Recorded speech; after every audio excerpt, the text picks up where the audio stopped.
Haya. Zakayo ashuke asishuke? Zakayo ashuke asishuke? Haya. Nikisema kitu ya uongo, mnasema uongo. Sawa sawa? Wakenya hamjambo.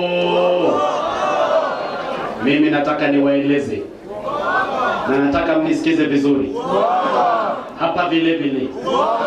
Tayari tumekwisha weka mpango ya 6 billion ili hawa mama mboga na hawa watu makanga na hawa vinyozi na wale wabeba sasa hawa wote wataweza kukopa deni ya serikali bila interest.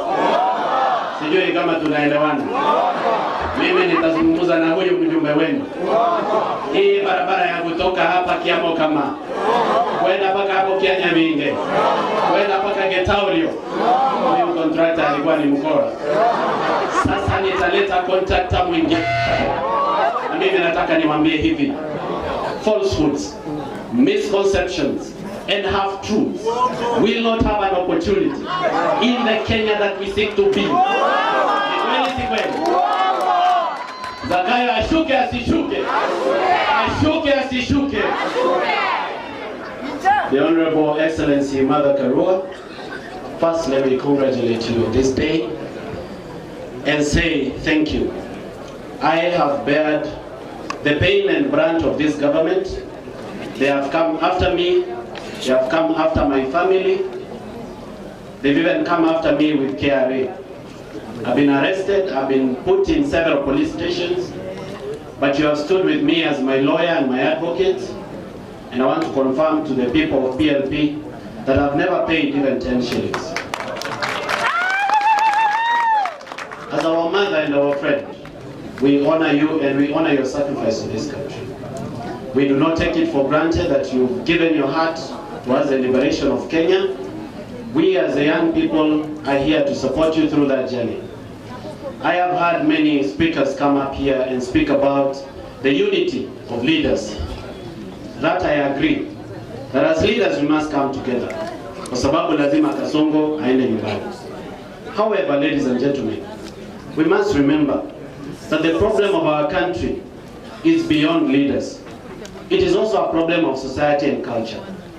We need to think very seriously about the economic liberation of the people of Kenya, and more especially the young people, and for them to have opportunities to live, work, and grow in this country.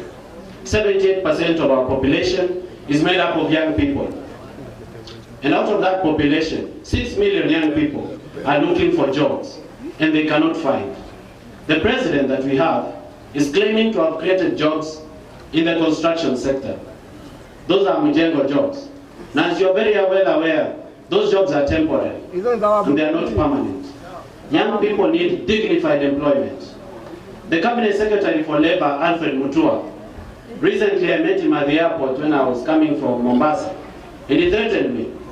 And I want to say from this stage that he should return the 16 million shillings that he collected from young people as a promise to give them jobs in Saudi Arabia. He collected 50,000 from each of those young people, and to this day, none of them have gotten visas to go and work abroad. We should be very deliberate about creating job opportunities at home. Ladies and gentlemen, I stand here as a testimony that young people are very much interested in the leadership and governance of our country. And you, the young people, are listening to me. Today is a wake-up call to you, not just to be voters, but to stand up for positions of governance. You should not just complain. You should be solution finders. You are not enough to just be voters. You can be members of parliament, you can be senators, you can be governors, and you can be presidents.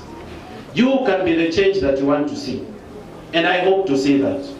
My hope for the People's Liberation Party, which is PLP, is that it will give more tickets to young people to run for different positions. Na mimi Mheshimiwa Martha Karua, Senior Counsel, I want to request you that these young people, you should waive the money that they need to pay for party ticket, so that young people get free ticket to stand up for leadership in our country. Mwisho kabisa, as I finish, I've had the privilege of touring this country, 32 counties in total. Na mheshimiwa, mimi nataka kukuambia kwamba ile mambo inaendelea hapa ni wizi bila kazi.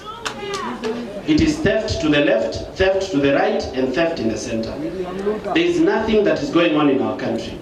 Out of a budget of 3.9 trillion, 70% of it goes to theft and pilferage of public funds. And if you go everywhere in this country, it is dead project after dead project.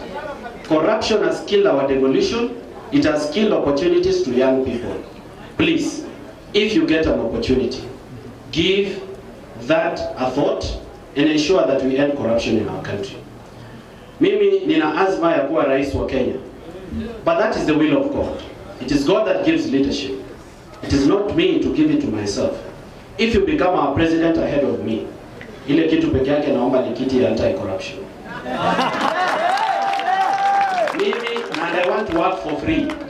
I don't want to be paid. Yes. Nipatie tu hiyo kiti ya EACC na uzime simu. Uniwache mimi nitashughulikia hapa. Thank you and God bless you. Thank you very much, Morana Kiba.